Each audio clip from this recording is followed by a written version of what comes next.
টানা দুদিন প্রচন্ড পরিমাণের বৃষ্টি হয়েছে। বৃষ্টির ফলে আমরা যে মাঠে প্র্যাকটিস করতাম সেই মাঠটায়ও জল বেঁধে গেছে। আর আজকের দিনটি ছিল বিশ্বকর্মা পুজো। প্রতি বছরের মতো এবছরও আমরা পুজোটা করছি। আর এদিকে দাদা ফোন করে সবাইকে আসতে বলেছে, যদিও আমার আসতে একটু লেট হয়ে গেছে, তাই তো আমি পুজোর শুরুতেই থাকতে পারলাম না। যদিও আমি একটু লেট করে এসেছি, তো আমি আর দেরি না করে ঘরে এসে দেখি গোপাল আর অমিত চলে এসছে।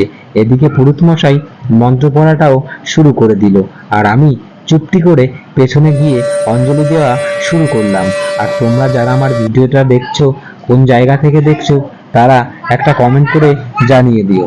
আর তোমাদের বলেছি টানা দুদিন ধরে বৃষ্টি হচ্ছিল, কিন্তু আজ দেখো, আজকের দিনটা ছিল খুব সুন্দর, একবারও বৃষ্টি হয়নি। তারপর আবার আজকের দিনটা পুরো রোদে ঝলমলে ছিল। আমরা সবাই দলে দলে ভগবানের কাছ থেকে